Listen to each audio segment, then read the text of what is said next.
Good morning. Here we are. It's a beautiful Monday morning. It's going to be nice outside. It's a good day. Well, actually, every day that we follow the Lord is a good day. All right? So, got my coffee. Here we go. Got my J-Lee cookie. Here we go. And I got a question for you. Three, two, one. Maybe almost too much.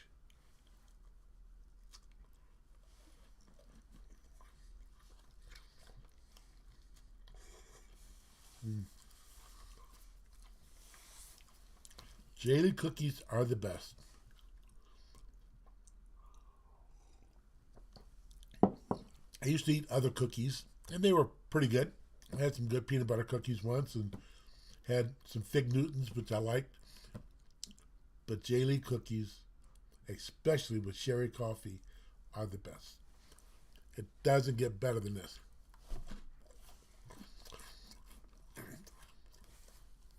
I hear what you're thinking. I do. Rabbi, you're spoiled. Yes, I am. And I know it and I appreciate it. And I want to be spoiled some more. So, J.D. Bob the Builder, keep making those cookies. And Sherry, thank you for the coffee. Just that good. So, this morning I want to ask the question, who is your congregation? But before we get started, I'll tell you where all this came from. We had a chaplain's meeting this morning with the police department, and we're talking about how we're going to be doing things in the future and what role we'll all play. And what was interesting is we did come to the conclusion that the police department's officers, their secretaries, anybody who works for the PD is our congregation. And we have a responsibility to watch over them, pray for them, be there when they need us. And that's exactly what we're supposed to be doing. Sometimes the chaplains wind up actually acting like social workers. And I don't mind doing that for the officers or people there. But you know what? The ministry is what comes first. Who I minister to defines who my congregation is. Take for an example, this program, me and you, sitting here right now, I consider you my congregation. I don't consider you my congregation. That's a bad way of putting it. It's a God-ordained relationship we have, which makes that a congregation. All right? And though you may not know each other, maybe you should get to. I don't know. But what the truth is, you're the congregation. Every morning, I meet with my online congregation. And Thursday nights, too. Don't want to forget that.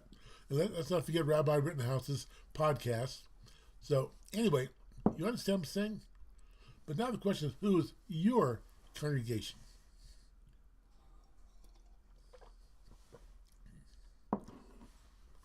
Your congregation can be your very own family. But before we say it's your congregation, are you willing to be the priest or the pastor or the rabbi of your household? I don't mean dictator. I don't mean the guy with a hammer. No. Are you willing to minister? I mean, it's Bible and everything. Are you willing to minister and not dictate? Sometimes you have to dictate, but that's rare. But are you willing to minister to your family? If so, then your family is your congregation. It is. And you know what? The rules apply. Pastor the congregation. But you have to intentionally pastor the wife and the children and be their shield and their support and teacher. Now, let me tell you, unless you're being pastored, you probably can't pastor.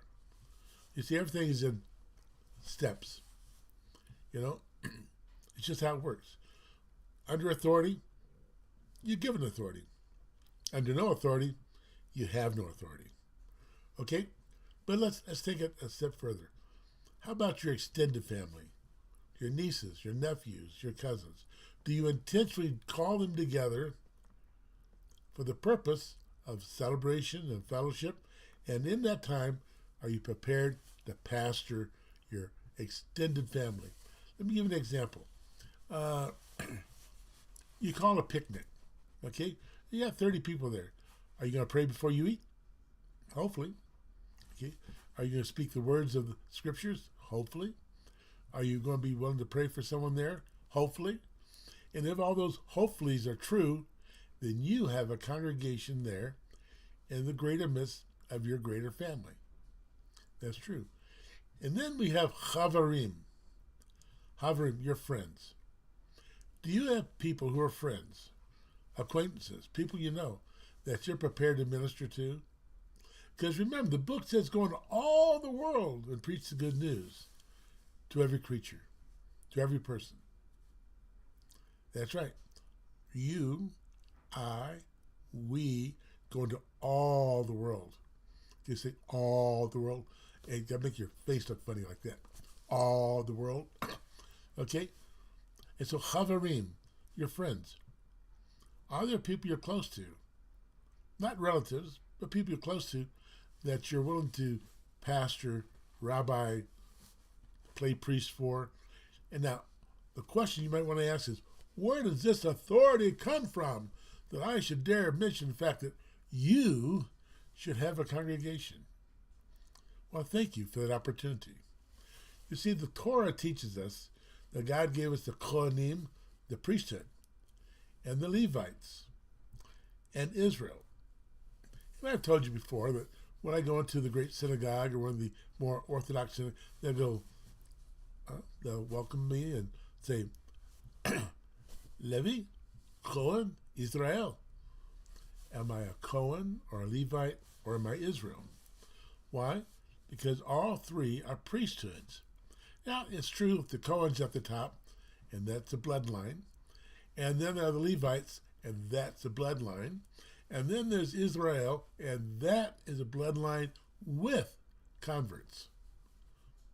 And so when you accept this position, you have to remember you're supposed to be a priest. For God said in the Torah that all Israel is a priesthood. But it didn't stop there. No. That very same priesthood, mention of Israel, is offered to the non-Jewish believer in the book of Revelation, chapter 4. And out of every kindred, tribe, and tongue, he made him a kingdom of priests unto our God. Sounds good, don't it? Oh, yeah, but are you being priestly? Are you pastoring? Are you praying? Are you laying hands on people? Are you teaching? You don't have to have a church or a synagogue or a parish to be pastoring. Okay? You have a congregation to those who will come to you and ask for guidance or ask for prayer. In each of these cases, my dear friends, you do have a congregation. So it's important to understand that no believer is meant to be outside of the priesthood. God didn't say, I've got Cohen, Levites, Israel, and others. No. If you are a strong Baptist believer, a Pentecostal believer, a Presbyterian believer, okay, you're part of the priesthood. But first, you must be the believer. That's true. Because it's in Revelation that calls them out of every nation, kindred, tribe, and tongue. Every people group, every country group, out of every family group. He calls them to be a kingdom of priests. But you're only a kingdom of priests when you're doing priestly duties. Now, what are my priestly duties as a believer? First of all, to take care of those around me, my family and my chavarim, my friends. All right? And if God should expand that, then he'll expand it. Faithful in little things might make you faithful in bigger things. But that's up to the Lord. It doesn't make a difference if you got 3 or 5 or 50 or 500. Okay? It's all what the Lord calls you to. But faithfulness is the definition of priesthood. It is, in my opinion. So let me suggest this morning something very simple. You and I, if we fulfill our priestly duties, Baptist, Presbyterian, Assembly of God, Foursquare, non-denominational. Okay, if we love the Lord and we're fulfilling our duties, you have a congregation. And what a beautiful thing it is to be called to the ministry of the Most High God. If you're teaching a Sunday school class, God bless you. See, that's the foundation of everything. And if you're an elder and you're praying for the sick, God bless you. Or call forth for the elders that they might anoint with oil. And the prayer of a righteous man avails much. Or if you're called to the ministry formally, God bless you. Why?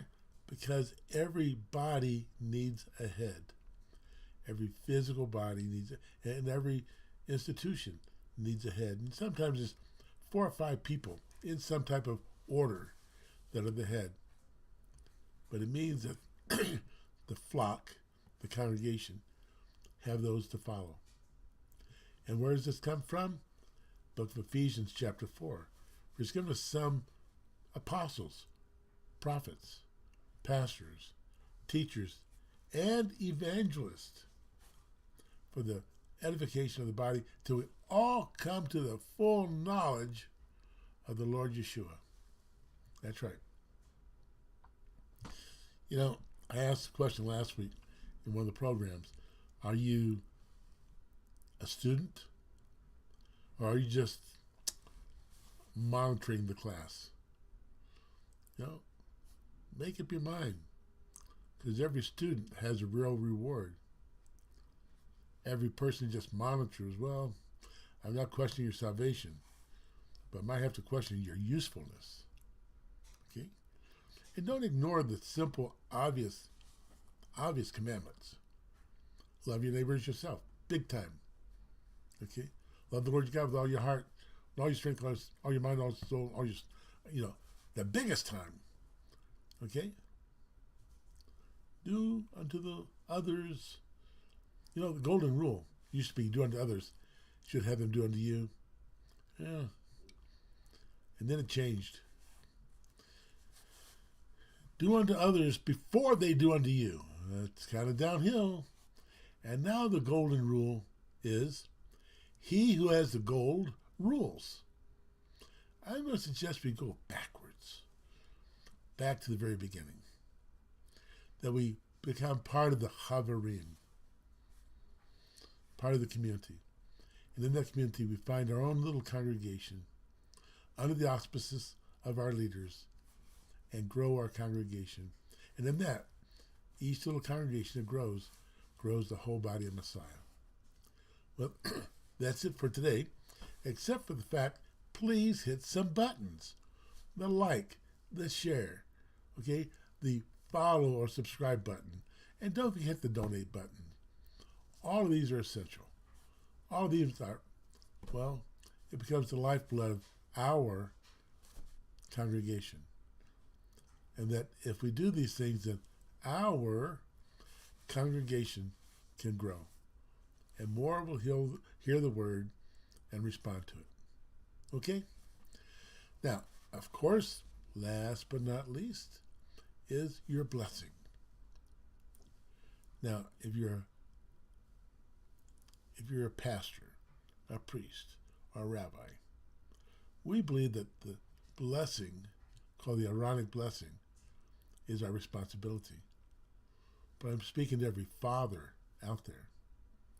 And fathers, for your wife and for your children, this is your responsibility also. That the kids should not leave, the mother should not go to work without the blessing being given to them. And these are the words that God gave to the sons of Aaron that might speak to the people. And may the Lord bless you and keep you and cause his face to shine upon you. And may the Lord be gracious unto you and lift up his countenance to you and may give you peace. We can ask these things, Havarim, in Yeshua's name, knowing he will do all that is within his heart and mind. Amen.